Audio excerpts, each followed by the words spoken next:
Olá, sétimo ano, estamos aqui. Está começando mais uma aula de ciências para você. Eu sou o professor Magno, estou aqui para apresentar mais uma continuidade do conteúdo que a gente tinha. Na verdade, tem alguns pontos que a gente vai fazer algumas revisões das aulas anteriores, e eu já queria lembrar você, logo de início, que se você perdeu alguma aula, elas estão aí todas disponíveis. Dá uma olhadinha lá. É sempre bom a gente dar uma olhadinha anterior para ver a continuidade da aula, para a gente ter essa expansão das ideias. Tá legal? Eu estou aqui para apresentar para vocês um conteúdo que é uma continuidade, mas eu vou contar aqui com a participação especial do nosso querido professor Ed Joel, que está aqui para mais sustentar a aula do que, na verdade, fazer a mediação. Gentileza, né? Bom dia a todos. Então, eu sou o professor Joel, hoje estou aqui na mediação do chat com vocês. Sejam todos muito bem-vindos, né? Nossos queridos educandos, também os responsáveis e nossos queridos professores que sempre estão aí nos acompanhando e, na verdade, são aí os que dão a palavra final aí com relação a vocês aí, tá ok? Até porque eles que sabem a realidade de vocês aí melhor do que a gente. Bom, só quero pedir então para vocês atentarem, né, ao chat, responderem de acordo com o que está sendo perguntado, participar. A gente aqui não tem problema com humor, mas eu acho que a gente tem que saber qual é o limite, né? Tá? E no mais, eu espero que tenhamos uma ótima aula. O professor falou uma coisa importante, né? As brincadeiras são bem-vindas, né, professor? Sim. É bom a gente ter bom humor, mas tem certas brincadeiras, evidentemente estou falando aquelas que procuram trazer informações que não servem para absolutamente nada no chat, ou algumas coisas que não são, digamos assim, produtivas em outro sentido, de fazer bullying e tudo mais. Essas coisas não são legais, não. Mas às vezes a gente até aproveita alguma piadinha, né, professor? É verdade, muitas vezes fizemos isso. Qual que é a habilidade de hoje para você ter essa noção de que realmente é uma continuidade do que a gente vinha falando em termos de saúde aí? Olha só. A habilidade do currículo paulista é interpretar as condições de saúde da comunidade, cidade ou estado, com base na leitura, análise e comparação de indicadores, como taxa de mortalidade infantil, cobertura de saneamento básico e incidência de doenças de veiculação hídrica, atmosférica, entre outros, e de resultados de políticas públicas destinadas à saúde, que cada vez fica aí mais evidente e mais pertinente para o nosso repertório de discussão diária, né? A gente está vivendo aí uma situação em que todos devemos saber um pouco das políticas públicas de saúde e quanto que os índices de saúde pública são importantes para digamos aí, o nosso enfrentamento à situação que a gente está vendo hoje, né? Para ter esse enfrentamento, é claro que a gente não vai conseguir sozinho, a gente precisa de orientações, e quem dá essas orientações devem ser órgãos que têm aí bem claros indicadores, e é claro que isso tem que ser trazido para a comunidade. Portanto, o nosso objetivo aqui vai ser qual? Entender o conceito de saúde no contexto ciência, tecnologia e sociedade. Você já percebeu como hoje em dia, facilmente a gente ouve aí algum documentário, algum programa jornalístico, lê alguma coisa no jornal, ou recebe alguma mensagem na internet, que está muito esse negócio, né, professor Edjoel? Você tem que confiar na ciência. Sim. Olha, isso aqui é baseado... Toma cuidado, que eu já vou começar assim, já vou começar aí dando na canela, hein? Toma cuidado que é o seguinte, existe uma diferença de você falar, as autoridades estão dizendo tal coisa. Quando a gente fala autoridade, não está querendo dizer necessariamente cientista, tá legal? Quando a gente fala de ciência, a gente está falando de uma coisa que tem uma maneira muito própria, tem até uma caixa, né, para a gente funcionar. Né? Essa caixa é aberta para a comunidade, não é, professor? Não é, professor? Exatamente. Inclusive, a ciência, para ela afirmar alguma coisa, né, ela faz vários testes. Né? Hoje a gente tem até um debate aí sobre se essa vacina funciona, não funciona, eu posso usar, é seguro, não é? Porque existe um protocolo. Né? E há um risco muito grande quando você quebra esses protocolos, porque eles foram pensados justamente para que você possa ter segurança do que está fazendo. Né? A gente está trabalhando com vida e está trabalhando com seres vivos. E quando a gente fala de vacina, aqui no caso, a gente está trabalhando de seres humanos. Então é muito importante a gente ter segurança. Tá? E você tem que saber que a ciência é sempre um amplo debate. Tá? É sempre um amplo debate. Não existe só uma posição fechada. Algumas coisas que já estão comprovadas, etc., existe. É lei e acabou. Mas em muitas outras ainda há um amplo debate. Okay? E sempre lembrando, professor Edjoel, que quando a gente fala de ciência, a gente fala de uma coisa muito ampla, e existem ciências que trabalham com dados que são mais, digamos assim, que são mais concretos, que a gente pode até pensar de uma forma mais positiva, que é uma coisa mais exata, mas tem ciências que não são. Por exemplo, a biologia não é uma ciência exata. Você tem várias exceções. Aí você tem a química, a física, a própria matemática e tal. Você tem comprovações lá numéricas, com estatísticas e tudo mais, que levam a algumas conclusões que podem ser consideradas exatas. Se fizer isso, vai acontecer aquilo. Eu vou te falar quase que em toda a ciência isso não existe, né, professor Edjoel? É verdade. Você fala assim, vou bater o martelo e isso é a verdade absoluta. Não existe. E também é tudo assim, mas também não é eu achismo, tá? Não vamos confundir, tá? A gente tem feito aqui um trabalho em todos os segmentos de trabalhar um pouco com a hipótese. Esse trabalho foi começado pelo professor Edjoel, que preparou umas aulas lá no começo. Aí a gente achou que era uma boa e a gente sempre procura trazer isso para as aulas. Tanto que o que a gente vai fazer na aula hoje? A gente vai trazer justamente essas considerações para a gente poder trabalhar. Quais são elas? A gente vai trazer leitura de texto para você ler e refletir um pouco. A gente vai resolver algumas atividades, interagir no chat, que a gente já sabe que vai acontecer, mas principalmente interpretar alguns dados que são importantes. Voltando para essa questão da ciência, da ciência e das autoridades, enfim, eu quero que você pense uma coisa que é muito importante você ter isso em mente. A ciência ela é formada por cientistas. Agora, para o cientista fazer alguma coisa, ele precisa de material. Então, ele precisa, por exemplo, de determinados equipamentos. Esses equipamentos, quase que, na grande maioria das vezes, quando envolvem considerações, como, por exemplo, o debate que nós temos hoje em dia da pandemia, esses equipamentos eles são caros. E aí você precisa de grana, você precisa de dinheiro. Quem tem o dinheiro não é a ciência, quem tem o dinheiro são as partes políticas e sociais que cuidam da economia. Então é claro que o cientista, ele na maioria das vezes, ele está um pouco a serviço da economia, porque é a economia que dá a grana para ele, inclusive para ele fazer a pesquisa. E sem pesquisa não tem ciência. E é preciso que você tenha muito claro isso, tá bom, gente, na cabeça. A ciência ela não dá para funcionar como um cientista, né, sonhador e tudo mais, utópico, a gente fala, porque ele precisa de dinheiro para poder ter laboratório, para poder ter assistente, para poder ter material, condições, enfim. E isso não vem da ciência, necessariamente.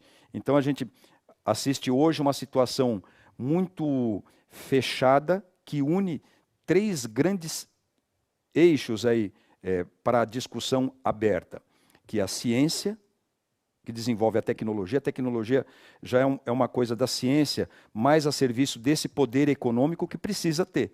Então, eu quero desenvolver um bom celular, né, professor? Sim. Mas eu quero vender. Eu vou desenvolver um bom chip que funciona de uma maneira muito rápida, com alta tecnologia, mas eu quero ter lucro com isso. Então, eu jogo na mão do cientista, ele pesquisa, mas tem que transformar isso em produto. E a gente chama grosseiramente isso de tecnologia. Você entendeu? Então, nós temos aí o eixo ciência, tecnologia e sociedade.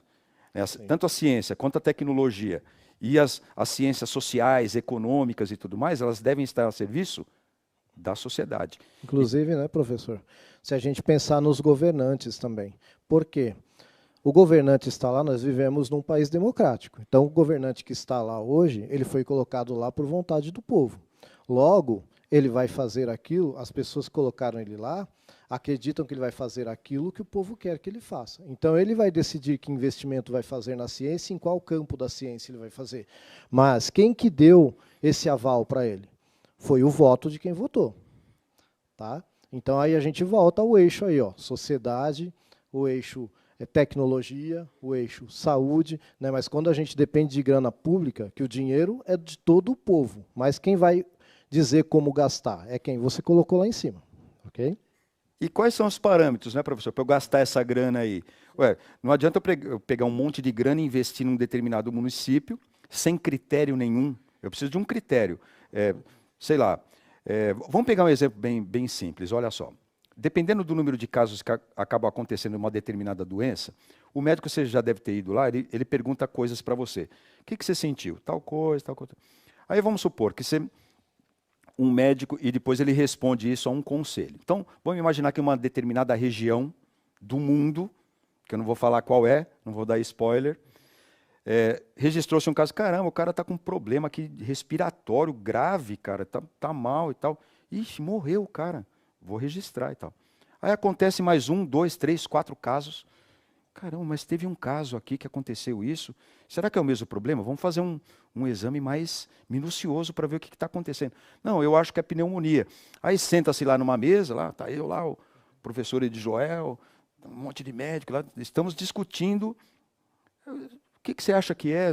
Olha, teve um caso assim, eu estudei tal caso, eu li um artigo a respeito de tal coisa, tem uma pesquisa em tal país a respeito e tal, e o número aumentando.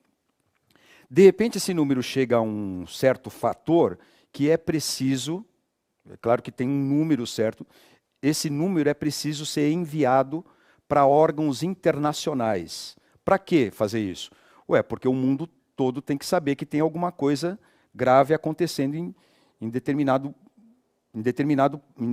parte da sociedade, em determinado país ali, comunidade, enfim. Geralmente se faz isso à Organização Mundial de Saúde. Aí a organização, fica de olho. Já adivinhou o que aconteceu? Então, quando começa a acontecer muitos casos e não tem uma explicação lógica, mas está acontecendo alguma coisa que é preciso investigação e cuidado, é preciso, então, que a sociedade se una para cuidar desse... Quer dizer, é preciso ter uma integração aí de informações, de órgãos, de maneira mundial. Então, eu não vejo, não sei se chega a ser uma opinião, eu posso até perguntar a opinião aqui do professor Edjoel, mas na minha opinião, eu acho que tem que ter um órgão centralizador para acontecer isso. Então, eu acho que não é muito inteligente você falar assim, não confio em um órgão centralizador tipo a Organização Mundial. É um ponto de vista. Eu acho que para a gente poder determinar certos acontecimentos e poder se precaver, fazer prevenção de saúde, eu preciso disso. Você concorda, professor Até Edjoel? porque, né, professor, como a gente já falou, a ciência ela é um amplo debate. A Organização Mundial de Saúde ela é formada por profissionais de saúde. O atual presidente ele é um biólogo, inclusive, não é médico, mas o biólogo também é um profissional de saúde. E olha só que interessante, você acha que todo mundo concorda com tudo ali? Não. Para ela divulgar qualquer coisa, houve muito debate, vocês podem ter certeza. Então não é uma coisa que uma pessoa acha que é, e vai falar, né? Existe um amplo debate científico ali. A gente tem que lembrar que os médicos, o nome do curso de medicina é Ciências Médicas, não é por acaso, né? E é como eu falei, né, professor Edjoel? Senta lá eu, o professor Edjoel, mais um médico, senta lá um físico médico, um médico especialista em tal coisa, um enfermeiro, um microbiologista, um biólogo. Essa discussão ela tem que ser ampla, senão não é ciência. A ciência não tem só um ponto de vista. Eu acho até que a gente deveria exigir em todo debate, sabe o que é, professor? A presença de um filósofo. É importante. Eu acho que a gente devia exigir nesses debates um sociólogo, um filósofo para debater. Porque fatalmente, olha o efeito psicológico, social que está causando essa pandemia, você sabe muito bem. Já dei muito spoiler aqui, viu, professor?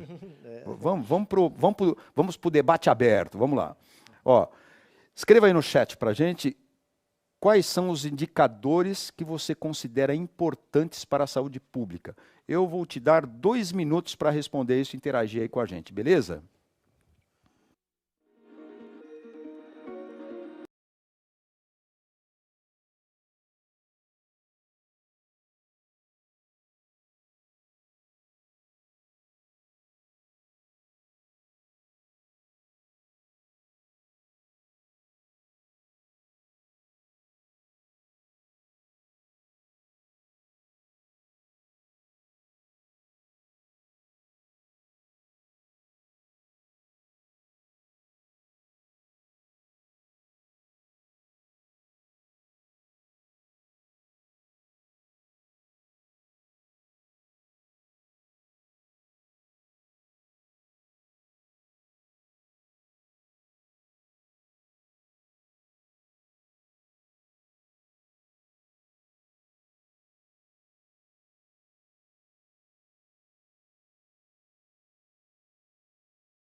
Muito bem, professor. Muitas participações aqui, viu?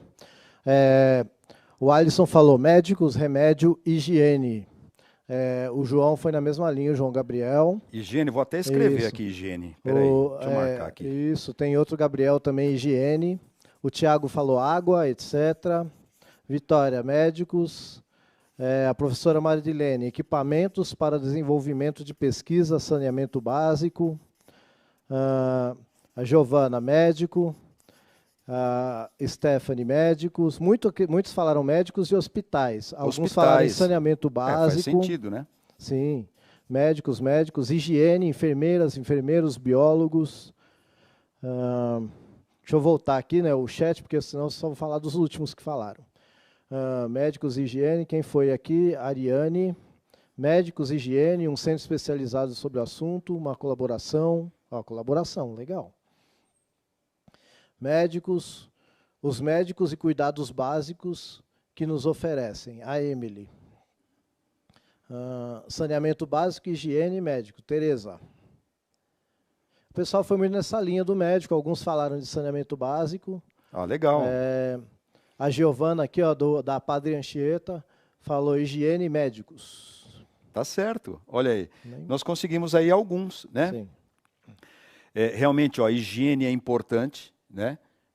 Uma das formas de enfrentamento que a gente tem é de higiene. E a higiene, só que o problema é o seguinte, a higiene, queira você ou não, ela não depende da ciência, né? A ciência ensina como é que você deve, ou quais cuidados que você deve ter e tudo mais. A professora de Joel aqui já falou algumas vezes, você já ouviu também essas informações e tal, que você deve lavar as mãos com água e sabão, de preferência com um sabão líquido, né? Inclusive, a higiene de partes do nosso corpo específicas devem ser feitas preferencialmente com sabonete líquido. Você sabia disso? Então, isso é ciência. Quando a gente fala assim, olha, existe um composto lá no sabão, no sabonete, tal, em barra, que é da construção dele, que é da manufatura dele, da tecnologia, enfim, que reage com certas partes do seu rosto, enfim, que vão decorrer em oleosidade ou até impurezas, que vai tirar certas impurezas, e não. Ora, você já adivinhou, né? Tem determinados sabões, né? E produtos de limpeza facial que são mais caros, mas é porque, evidentemente, eles são mais eficientes para fazer isso. Então, eles tiram a oleosidade, regulam o pH, que é a acidez da pele e tudo mais. O que eu estou falando aqui é ciência. Agora, quando a gente fala assim, que eu não tenho sabonete numa determinada comunidade, aí esse fator já não é mais ciência, não é a ciência que tem culpa disso. Aí já é um fator econômico. E o que eu estou trazendo aqui para vocês, e é importante isso, é que você não pode desvincular na aula de hoje a ciência da tecnologia e da sociedade, tá bom? Esse é o objetivo de hoje, que eu coloquei lá no começo, tá legal? Porque eu acho que tinha alguma coisa aí, né, professor? Eu acho que isso responde à professora Patrícia, né, que ela perguntou se a aula era de ciências ou de política. Infelizmente, não tem como dissociar. Não tem cidadãos, como. Né? Cidadão. E sem a tecnologia também não dá, porque senão a gente não consegue ensinar nada. Você entendeu essa parte do sabonete, que está ligado à higiene? Agora eu perguntaria a você, em qual documentário, em qual programa jornalístico você ouviu falar que é para você usar o álcool gel? Em todos, professor. Mas espera um pouquinho. Existe uma ordem aí das coisas. Primeiro, é preciso que você tenha a higiene de lavar a mão, não é só por causa da pandemia, hein? Você deve lavar a mão em situações diversas do seu dia a dia, inclusive na hora que você levanta, né? Então, isso é higiene. Com qual sabão eu devo usar? Qual sabão eu devo usar para lavar as minhas mãos? Aí existem tipos de sabão, produtos diferentes para cada parte do corpo.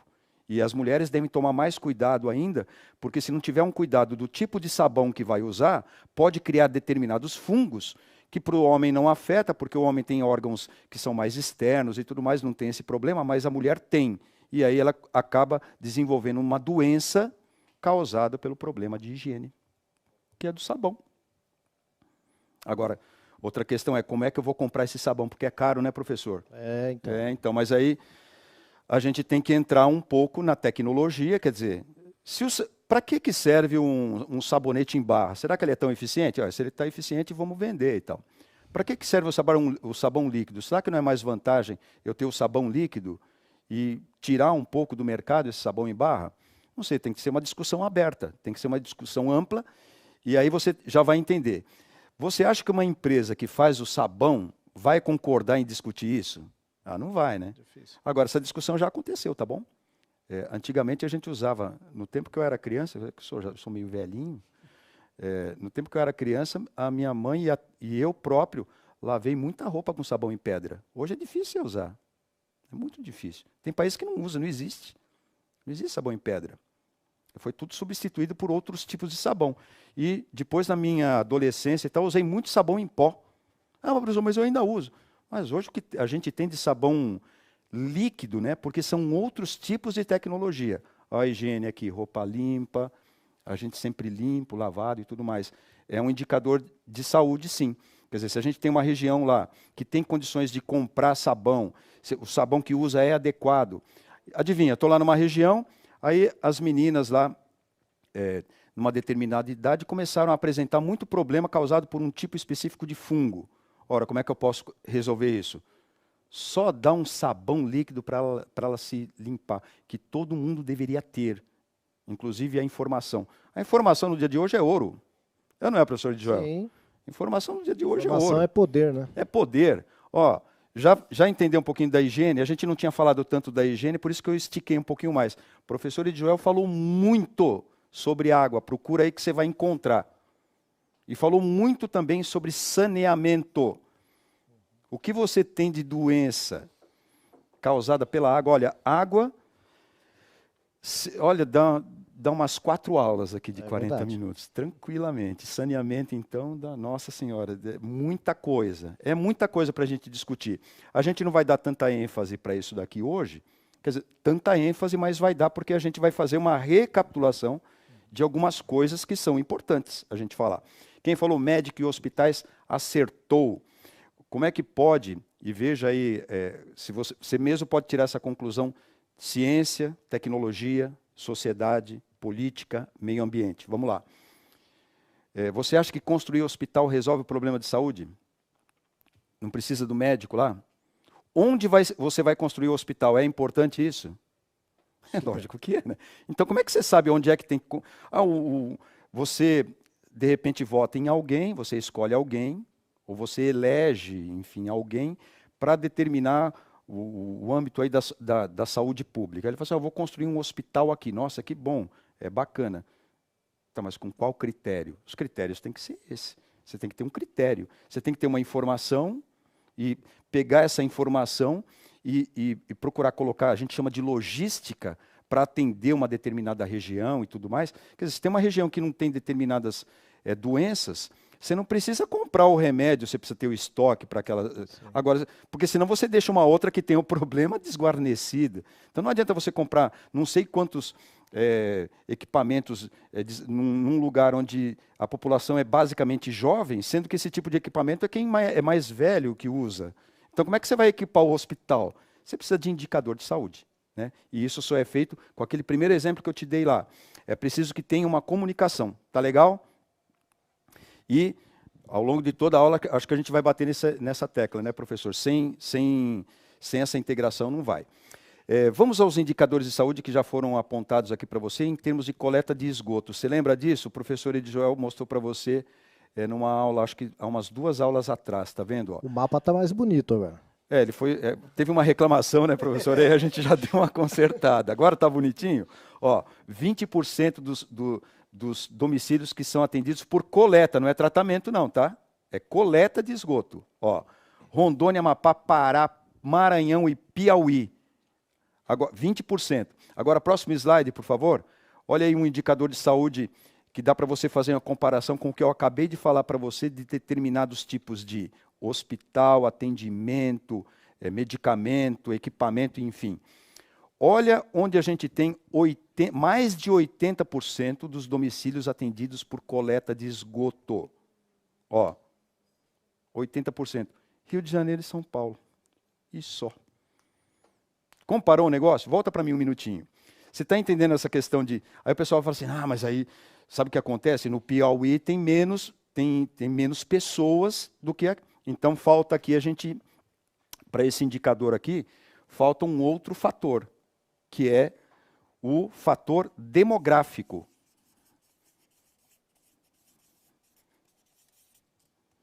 Tá bom?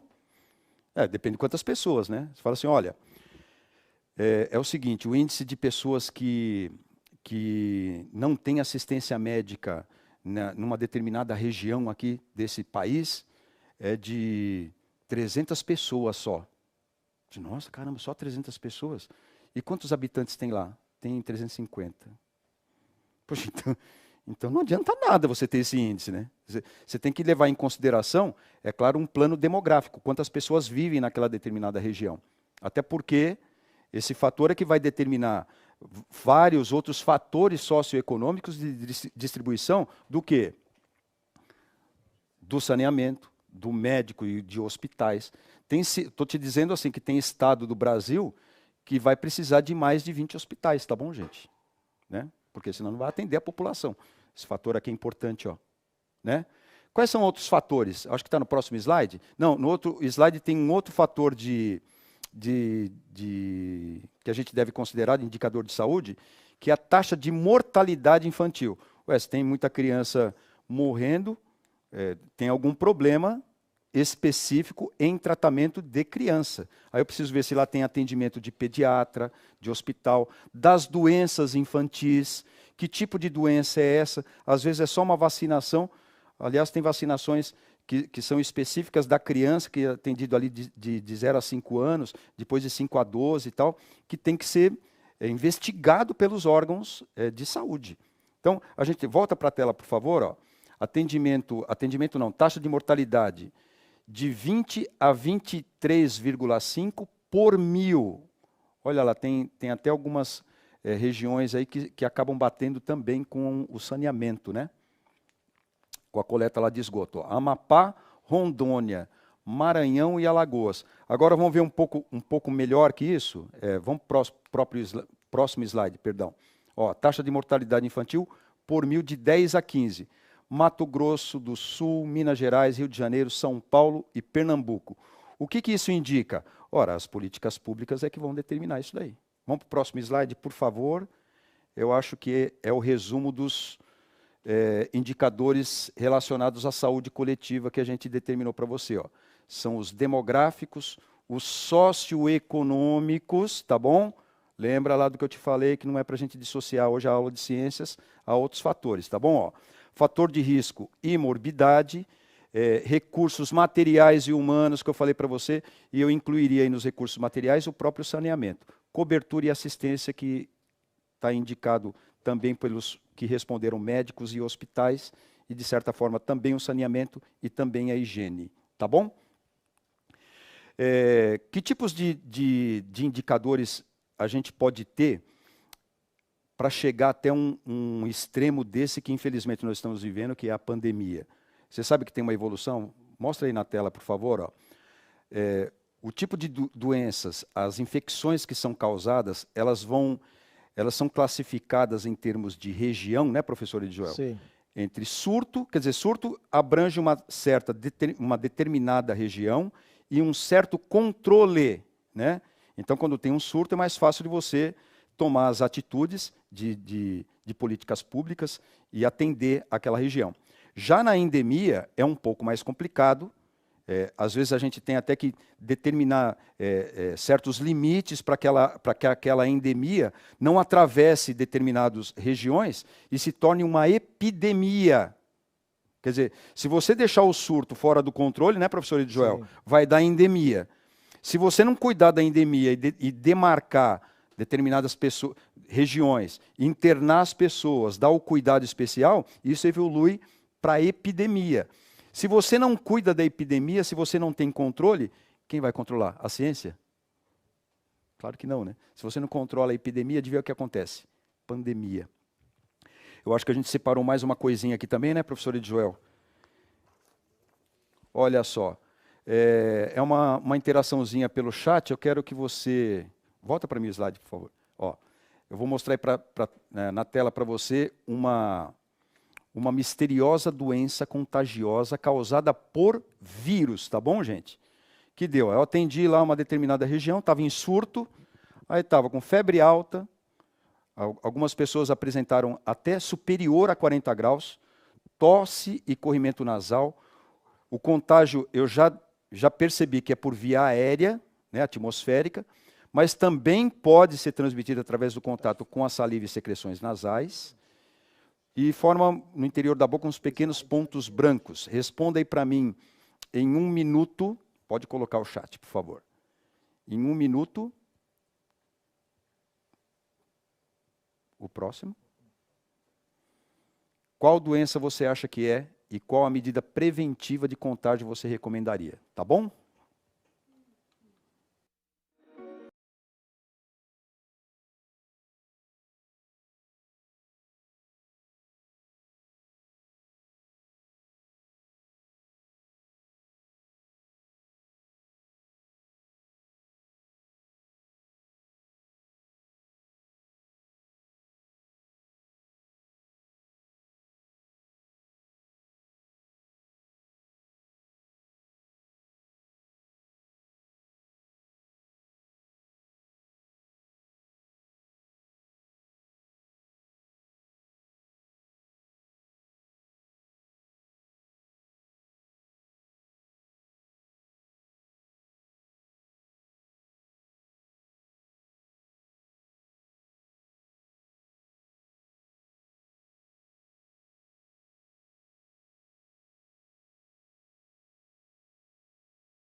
Muito bem, professor. Olha, muitas participações aqui. O pessoal acho que ainda está meio chocado com o Covid. Apareceu bastante Covid aqui. Responderam o Covid, professor? Muitos responderam Covid.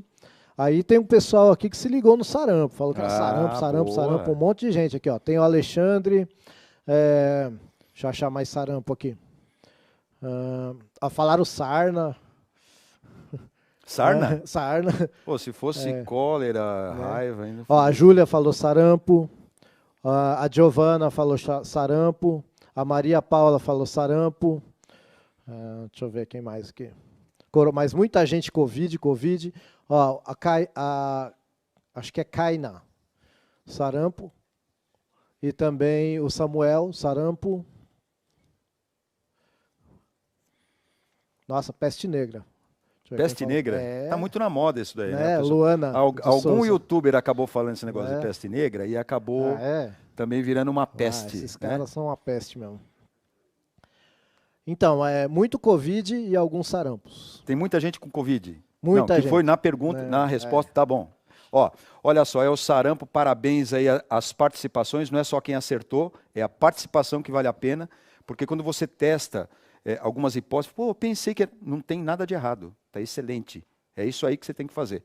Mostra aí para algumas observações que eu coloquei sobre o sarampo, ó. O vírus do sarampo ele foi isolado em 54, você acredita? Quanta gente morreu, hein? E a vacina só foi desenvolvida em 63. Se você fizer as contas aí, 1 década para desenvolver vacina. E você acha que hoje a gente vai ter, em 1 ano, uma vacina contra o Covid? Vai ser difícil, né? A gente precisa de tempo, né? Na próxima aula, se você tiver oportunidade, acompanha aí a gente, porque a gente preparou alguma coisa e eu trouxe algumas coisas sobre essa questão de vacinação do Covid.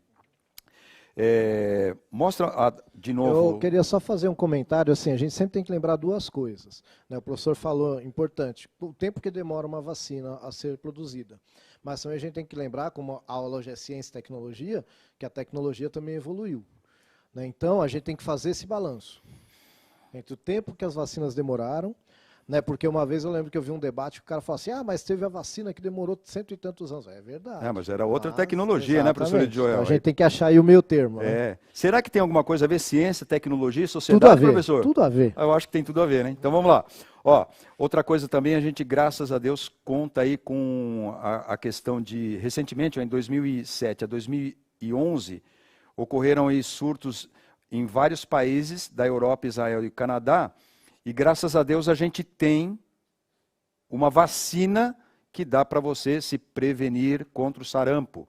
É a dupla viral, que protege contra o sarampo e rubéola, a tríplice viral, que protege contra o sarampo, cachumba e rubéola, tá bom? E a tetraviral ainda, que é do sarampo, cachumba, rubéola e varicela. Olha aí. Agora vamos a uma... A gente prometeu também lá na habilidade que a gente ia fazer isso, ó. Vamos para uma coisa mais técnica, tá bom? Eu vou te mostrar aí um texto, esse texto está no seu caderno do aluno, ó, é rapidinho, ó.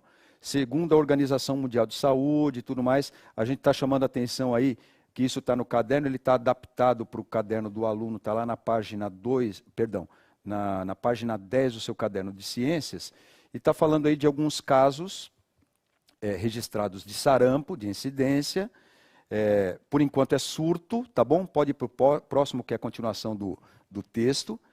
Ó, depois de 2 décadas sem circulação endêmica no vírus do sarampo, em 2019, a doença foi reintroduzida. Por quê? Porque algumas pessoas, pode voltar um rapidinho aqui para mim, porque algumas pessoas foram aí nessa questão destruindo a percepção, a concepção de ciência de vacina. E aí acabou dando probleminha porque teve gente que não se vacinou. Se tivesse vacinado, não tinha contraído a doença, tá bom? E só lembrando, né, professor, que essa questão da fake news da vacina foi criada por uma questão econômica. Pois é. Tá? Alguém que queria vender a vacina para o governo norte-americano e, por conta disso, criou uma fake news sobre a vacina que já existia e que foi refutada pela ciência. Tá? Nunca houve nenhuma comprovação de que alguma vacina causasse autismo. Tá? Até hoje não houve. É melhor a gente explorar isso na próxima aula, viu? Sim. Falar sobre esse negócio que é muito sério. Ó, vou te mostrar a incidência de sarampo num gráfico, olha só. Tá vendo? Ó? Ali você tem acima de 60 anos, etc. 40 a 59, de 1 a 4. Você está vendo essas duas faixas laranja aí que dá de 25 a 29 anos e de 20 a 24 anos de incidência de sarampo? Dos casos aí, tá vendo? Quase, passando ali de 2.500 casos. Eu quero que você formule uma hipótese para mim rapidinho. Ó. Pode abrir o chat, por favor? Ó. Que hipótese você levantaria em relação à faixa laranja de 20 a 29 anos? Aí eu vou falando o que você acha que é, você coloca aí no chat, por favor. Ó. Coronavírus, sarampo. O que aconteceu? Por que deu esse número de casos aí de pessoas de 20 a 29 anos? O que você acha que é? Vai colocando aí. Alguém colocou alguma coisa bacana aí para a gente aproveitar, professor? Essa hipótese aí, galera, sabe qual que é? Se essa galera aí pegou doença, mais de 2.500 pessoas, incidência no Brasil, é que essas pessoas não se vacinaram. E aquelas pessoas lá em cima que estão no gráfico, que não, uma quantidade mínima que conseguiram sair fora, é porque tiveram vacina. Tá legal? A gente vai ficando por aqui e espero que vocês tenham aí aproveitado a aula. Até a próxima. A Adriele contribuiu aqui, né, falando exatamente isso. Pessoas que morreram por não tomar vacina. É isso aí. Gente, foi um prazer estar com vocês mais uma vez, viu? E lembrando que agora você pode contar pra gente o que você achou dessa aula aqui, tá bom? Você vai aí no QR Code, né, e você vai lá e dá a sua opinião. Um abraço. Obrigado, gente. Valeu, Joel.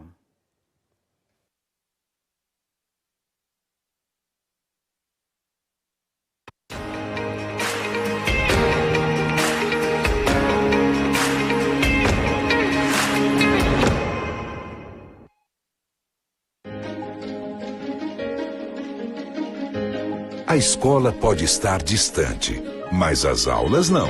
Por isso, o governo de São Paulo criou um aplicativo online de aulas com chats para todos os estudantes da rede pública de ensino durante a quarentena. O acesso à internet é gratuito e você ainda pode assistir às aulas ao vivo nos canais digitais da TV Cultura. Baixe o aplicativo e estude.